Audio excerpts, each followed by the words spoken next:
Landbou word geborg deur Toyota.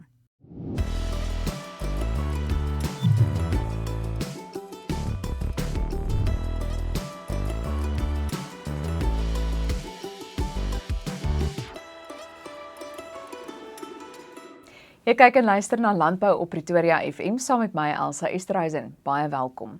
Ons vind vandag weer uit wat die jongste landboumarkte verslag behels en dan fokus ons op 'n baie belangrike kwessie na aanleiding van die feit dat tussen 30 en 40% veeartse die land verlaat om hulle geld elders te gaan verdien. Bestaan daar werklik kommer in die verband? Ons vind uit. So bly ingeskakel. Ons fokus nou op die jongste landboumarkte verslag en om meer daaroor uit te brei, sluit die landbou-ekonoom en besturende direkteur van AMT, Johnny van der Merwe, soos ouer gewoonte weer by ons aan. Welkom Johnny. Ag, baie dankie Elsa, altyd lekker om saam met julle te kan gesels. Hoe lyk die jongste vleispryse? Ja, Elsa, ons het regtig goeie nuus vir ons beesboere gesien met speenkalfpryse wat dan so 'n bietjie geklim het die afgelope week, so ongeveer so 2% wat hy opwaarts beweeg het. En ons sien wel, die verwagting is wel dat hy tot die einde van die maand regtig kan stagneer of meestal hierdie huidige prysvlakke handhaaf. So hy is so tussen die 34 en 35 rand merk en van die provinsie se pryse wat dan net so bo die 35 rand merk nou spesifiek is as ons nou na gemiddelde speenkalfprys kyk wat tussen 200 en 250 kg weeg.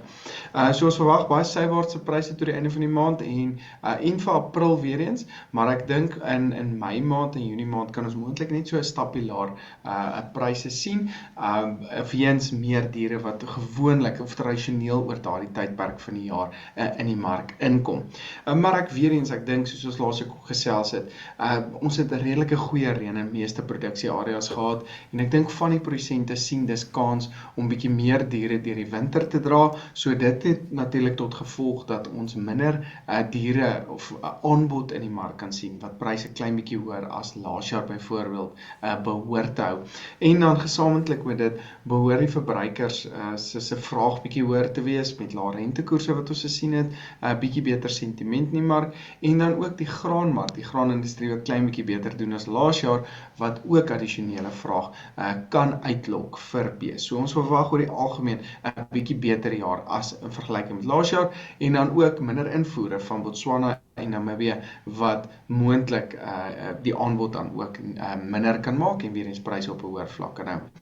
Die slagpryse verwag ons ook sywaarts, moontlik van na Paasnaweek wat hy wel ook in 'n opwaartse tendens kan beweeg soos ons in die winter natuurlik ingaan. So oorbeweeg na skaap toe. Skaap het ons wel so 'n bietjie terugwaartse beweging of 'n daling in die stoorlampryse gesien. En ons verwag gewoonlik aan die einde van of oor die volgende 2 weke tot die einde van hierdie maand, dat die prys so klein bietjie nog kan terugsak en dan na Paasnaweek, soos ons in die winter in beweeg, waar daai prys redelik in 'n skerp opwaartse tendens kan inbeweeg. Dis maar weer eens as gevolg van die seisonaliteit van die produkte, minder diere wat gewoonlik in April, Mei en Junie dan beskikbaar is en as gevolg van dit hoër pryse. Maar baie interessant is, ons het dan baie groot prysverskil tussen die stoorlamprys wat 'n dier is wat nog eintlik in die gevoer moet word. So hy het nog 'n paar dae voor hy mark gereed is en 'n slaglamprys wat reeds op die regte of die bemarkbare gewig is. En ons het gesien dat slaglampryse dan redelik skerp opwaarts beweeg het. So tussen R43.50 en R44 tans. So dit is baie hoër as wat ons gesien met die stoorlampryse. En weer eens daar's baie min diere, baie min slagbare diere wat tans beskikbaar is. En soos ons nou Paasnaweek beweeg, daai vraag wat optel en die aanbod wat min is en daai pryse wat dan redelik hoog bly. Die A23 prys wat dan net so onder die R100 bly op R98.89 gemiddeld. Ja. As ons dan so vinnig hoendervleispryse gaan kyk, hoendervleispryse het baie sywaarts beweeg en ons verwag hy kan dalk in April en Mei maand dalk so bietjie optel, soos vraag ook behoort te verbeter, terwyl die varkpryse dan ook meestal sywaarts beweeg het. Gewoonlik oor die tyd van die jaar of tot so Augustus omtrent verwag ons dat varkpryse so stelselmatig afwaarts beweeg. Maar hierdie jaar sien ons wel so 'n bietjie laer aanbod in die mark en ek dink dan in plaas van afwaartse beweging kan ons dan eerder 'n sywaartse beweging sien en dan hier van Augustus weer 'n skerper opwaartse tendens, soos vraag ook dan oor daardie periode behoort op te tel. Baie interessant is wolpryse het plaaslik met ongeveer 4% gestyg ten spyte van die sterker rand. Die rand wat hier op R18.10 rondom nou staan en ons het dan gesien daai wolpryse redelik opwaarts, maar die pryse in Australië waar daai pryse oorgespoel het na ons toe en dis ons pryse dan ook opwaarts getrek het.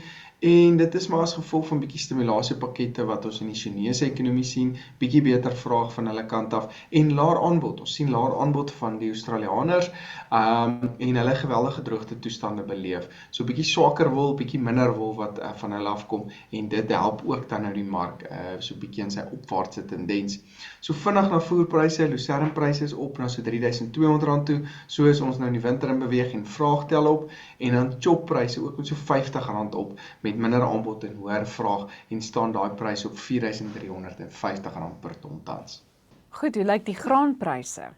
Elsa, baie interessant is, ons het na spotmaandpryse natuurlik veral vir witmielies gaan kyk en daai pryse het redelik skerp opwaarts beweeg die afgelope week. Hy's bo die R6.000 merk, so ek dink 6.300 tydens opname. En ons het weer eens gesien die Julie maandpryse of die nuwe seisoenpryse wat dan steeds onder druk is en net so bo die R4.000 merk verhandel vir wit en geel mielies. So hoekom die spotmaandpryse of die huidige maandpryse so hoog is omdat daar tekorte tans in die mark is. So dis as gevolg van twee faktore meestal. Ons het laat aanplantings gesien, laat reën wat ingekom het, so die vroeë aanplantings was aansienlik minder geweest en toe het ons nou redelik baie reën gekry in die areas waar vroeë aanplantings kon wees. So ons het baie min aanbod nou gesien. Die ander faktor wat nog in spel is die baie lae aanbod wat ons die vorige seisoen ook beleef het. Die min oordragsvoorrade. So ons het 'n geweldige tekort tans in die mark en daai pryse wat dan redelik skerp opwaarts beweeg het. Hy het wel bietjie teen Dinsdag begin vashak, weer klein bietjie begin afwaarts beweeg en ons verwag dat hy teen, ek sal nie sê begin April nie, maar dalk teen middel April kan daai spotmaandprys baie sterker afwaarts begin beweeg en nader aan die Julie pryse begin beweeg en dan veral tussen Mei en Junie kan ons dan redelike skerp daling begin sien soos meeste van die lewerings dan begin inkom. Soos ek gesê, geelmieliepryse ook dan bietjie 'n afwaartse tendens, sojapryse wat daal, sonneblompryse wat dan ook redelik daal terwyl koringpryse so bietjie ondersteuning gekry het. So op die internasionale front moet ons nou gaan kyk na hulle aanplantingsintensies van Amerika veral wat einde van die maand uitkom. Hulle verwag baie meer mielies, baie minder sojabone as gevolg van die winsgewendheid daar wat baie onder druk is. So ons verwag dat dit natuurlik veral die mieliepryse verder onder druk moontlik kan plaas. Maar baie interessant is ons so 'n bietjie na 'n paar analiste gaan luister en hulle het genoem dat as die weeromstandighede daar nie ideaal is nie en hulle moontlik dalk bietjie droër weer vroeër in die seisoen kan hê, kan dit hulle produsente forceer om meer sojas te plant en minder mielies te plant. Dit kan weer positiewe sentiment vir veral mielies wat maar meestal geel mielies natuurlik is, weer in die mark vir ons skep. So dis dalk iets om uit te kyk na. Ons plaaslike oeskatting of die tweede oeskatting kom ook einde van die maand uit en dis ook iets om dop te hou. Ek persoonlik dink hy gaan opwaarts aangepas word. Dit kan ons pryse en die Julie maand pryse moontlik verder onder druk sit. So ietsie ook om na uit te kyk. En dan soos ek gesê, daai weeromstandighede wat ook in gedagte moet hou. Ek het met Johan van der Berg in ons weeklikse weervideo ook dan gaan gesels en hy het ook gepraat van ons 'n moontlikheid van bietjie vroeër ryp. So as dit wel gaan gebeur, kan dit beteken dat daar dalk skade aan ons veral witmielie-oes kan kom. So dis ook iets, maar weer eens, dis nog nie iets wat in die mark is nie, maar dis iets om net geknoop in die oor te maak natuurlik, vir as daai nuus begin ontwikkel, soos die markte vorentoe gaan. Kom ons kyk dalk ook net vinnig na die varsprodukte markte. Also baie interessant is, ons het die eerste keer sedert Julie laas jaar 2024 gesien dat aardappelpryse onder eiepryse begin beweeg het. Eiepryse wat in die laaste 2-3 weke redelik skerp opwaarts beweeg het, staan so op R61 vir 10 kg sakkie en dan aardappels wat maar redelik onder druk bly, hoër aanbod, bietjie laer kwaliteit en daai pryse dan geval het na so R59 per 10 kg sakkie. So soos ons al vroeër die jaar ook gesels het, die verwagting was nog die hele tyd dat ons hierdie seisoen dalk weer 'n beter eie prys of 'n mark kan hê in vergelyking met aardappels. Bietjie meer aardappels, bietjie minder eie en dis pryse wat dan kan ek sê teenoorgestelde kan wees soos dit laas jaar was.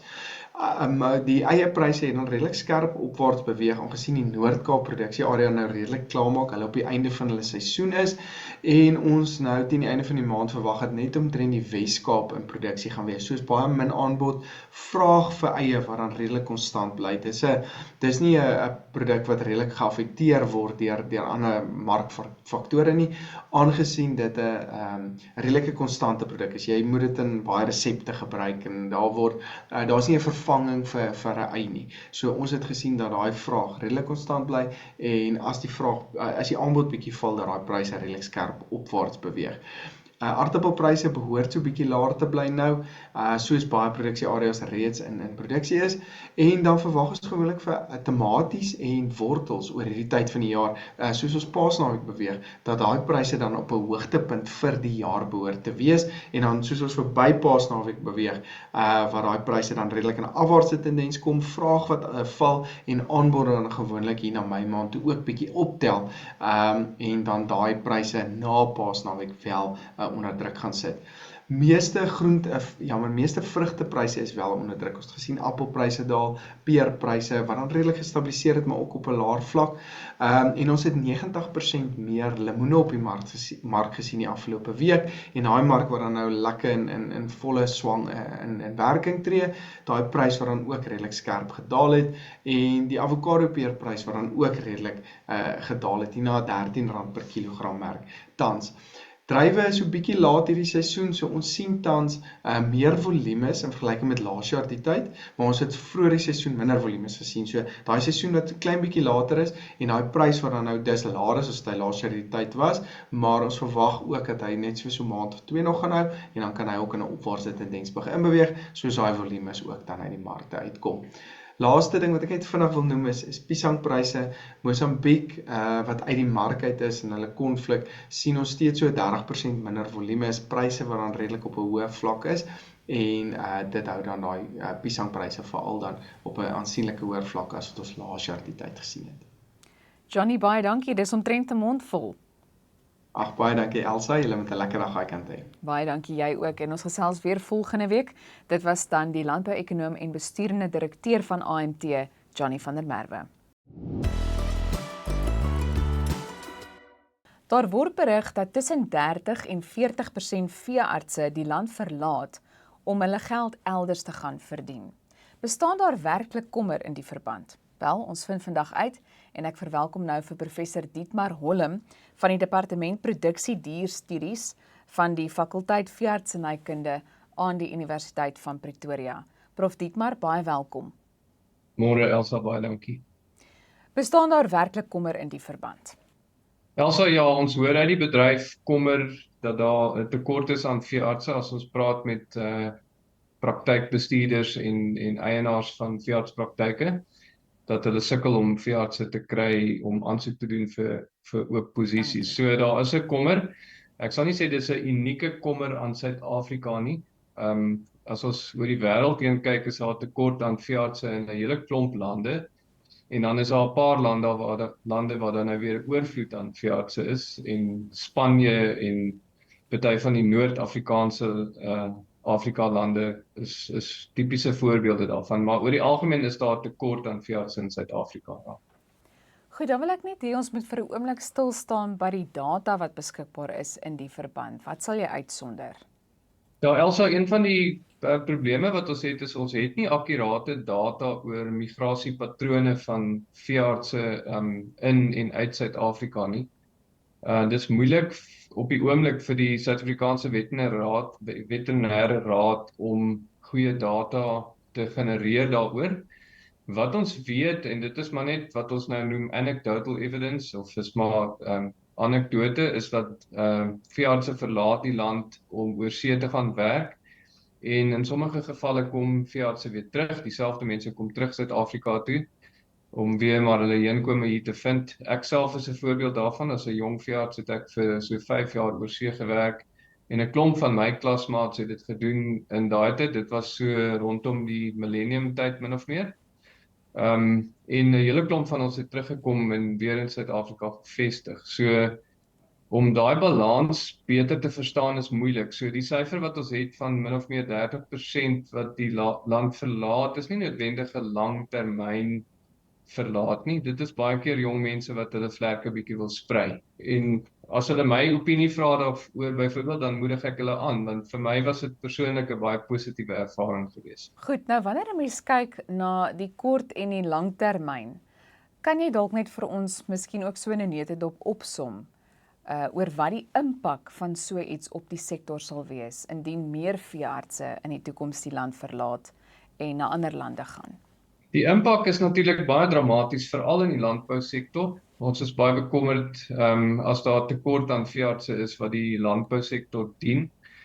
Veral as ons kyk na die 2030 visie van die rooivleisbedryf, wat baie wil fokus om uitvoere te verhoog en om sodoende die waardeketting te versterk vir die landbousektor, spesifiek vir rooivleis. Dis uiters noodsaaklik dat daar veeartse is wat daai sektor kan dien, van die koei-kalf produsent, as ons nou na die vleisbees kan kyk, tot by die uitvoerproses waar daar sertifisering moet plaasvind deur veeartse. So indien ons 'n erger tekort ontwikkel binne die bedryf, dan gaan daai visie van die rooivleissektor nie geïmplementeer kan word nie. Wat ons op die oomblik sien byvoorbeeld is dat een van die grootste struikelblokke om rooivleis uitvoere te verhoog is juis biosekuriteit en die land se vermoë om siektes te beheer. En ek dink almal is bewus van die huidige probleme wat ons het met back and closure, wat eintlik maar baie aanduidend is daarvan. So natuurlik is veeartse betrokke in daai proses, en befondsing van die staat in daai sektor is ook baie belangrik om seker te maak dat ons dit kan regkry. So die impak kan potensieel baie dramaties wees vir die landbousektor. Nou Dietmar, ek dink dit is dalk baie belangrik om net te vra, jy weet, is dit dan nodig vir oplossings in hierdie verband om seker te maak dat daai persentasie dalk liewer daal in die toekoms? Ja, dis 'n baie komplekse saak, Elsa. Ek dink die rede hoekom mense uit die land uit gaan om elders 'n heenkome te soek, die Suid-Afrikaanse Veterinêre Vereniging het so 'n opname gedoen 'n paar jaar gelede om bietjie uit te vind by mense wat die land verlaat, wat hulle motiveer. En dit is ongelukkig so dat dit is nie spesifieke probleme binne die veeartsbedryf in Suid-Afrika wat mense uit die land uitdryf nie. Dit is maar die normale sosio-ekonomiese en politiese onsekerheid in Suid-Afrika wat alle mense voel. Dit is net moontlik vir professionele mense soos veeartse byvoorbeeld om elders 'n heenkome te soek. So daai probleme moet binne die land aangespreek word. Daar moet meer ekonomiese sekerheid kom, daar moet meer politieke sekerheid kom wat jong mense veral gaan stimuleer om in Suid-Afrika te bly. En ek dink natuurlik ons as Suid-Afrikaners en ons as professionele mense wat gevestig is hier kan 'n rol speel om as rolmodelle op te tree en om jong mense te motiveer om 'n loopbaan hierso te begin.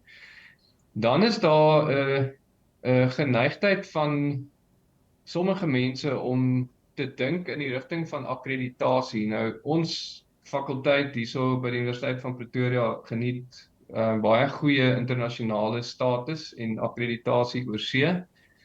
En daar is mense wat geneig is om te dink dat dit is die probleem. Met ander woorde, die rede dat ons veeartse oor see erken word, is die probleem en dat daar weggedoen moet word met internasionale akkreditasie. En ek dink ons moet baie versigtig wees om aandag te gee aan daai gedagte rigting, want dit is baie verkeerd in my opinie. Ek dink die internasionale akkreditasie wat ons geniet is goed vir ons en dit maak seker dat ons op ons tone bly as universiteit en dat ons die beste probeer doen in ons leer en onderrigstrategieë en hoe ons studente kry om regtig goeie veeartse te wees. Ons lei van die beste veeartse in die wêreld op en ons is trots daarop en ons moet dit so hou en seker maak dat ons daai erkenning oor see aanhou geniet. Want ek dink daai status gaan maak dat mense terugkom Suid-Afrika toe en dat daar selfs oorseese veeartse hier wil kom werk, omdat hulle weet dat hier 'n sterk veeartsenykunde instelling in Suid-Afrika is. Ja, ek wil amper by jou aansluit en vir jou vra, ons opleiding of die opleiding wat in Suid-Afrika gebied word, is dis op standaard, nê? Nee? Nee, absoluut. Ons veeartsskool is hoog aangeskrewe in die wêreld. Nog al die jare en dit het nie verander dramaties nie. Die goed gaan natuurlik so bietjie op en af as jy nou mense se opinies vra oor die wêreld. Maar dit is wel bekend reg oor die wêreld dat ons uiters bekwame veearts kwalifiseer by onderste poort. En ons doen baie werk binne die fakulteit om ons opleiding die heeltyd te probeer beter maak en jy weet op die voorgrond te bly van ontwikkeling in leer en onderrig in veeartsenykunde. So ons is een van die leiers in die wêreld as dit kom by leer en onderrig van veeartse. En ons is trots daarop en ons moet daai goeie kwaliteit moet ons probeer behou soveel as moontlik. En soos ek nou gesê het, akkreditasie vorm deel daarvan, want dit is een van die groot drywers om seker te maak dat ons 'n goeie produk lewer. Nou Dietmar, ons het nog so 'n minuut oor, maar 'n laaste gedagte van jou kant af oor hierdie kwessie? Ja, ek dink dit is, as ek kan terugkom na die landbousektor toe, ek dink dit is baie belangrik om te besef dat indien daar 'n sterk ekonomie in die platteland is, en indien die platteland goed versorg word deur die regering van die dag, dan maak dit meer aantreklik vir professionele mense om daar te gaan werk. En dit is iets wat my bietjie bekommerd. Jy weet, as ek ry deur die platteland van Suid-Afrika, dan raak ek baie bekommerd as ek sien hoe klein dorpies verval. En as dit aandag kan geniet, dan gaan jong mense veral gaan meer geneig wees om 'n lewe daar te vestig as 'n professionele persoon en 'n bydrae te maak. So dis ekonomies, maar ook sosiaal of sosio-ekonomies hoe dit voel vir 'n jong mens om in die platteland te vestig is baie belangrik. En dan die ander aspek is, indien ons dit kan regkry in die bedryf, in die landboubedryf, om hierdie visie wat ons het om die rooivleisbedryf soveel te versterk, as ons dit kan regkry, dan gaan dit outomaties lei tot meer geleenthede vir veeartse, veral in die platteland, sodat ons daai waardeketting van die rooivleisbedryf kan dien. So ek dink ons moet almal saamwerk en strewe vir hierdie goeders wat ons gaan help in die toekoms. Professor Dietmar, baie dankie vir jou insig. Plesier en baie dankie vir die geleentheid. Daarmee die einde van vandag se program. Maak seker jy boer môre weer saam. Van my Elsa Esterhuizen, geniet die res van jou dag en bly ingeskakel op Pretoria FM.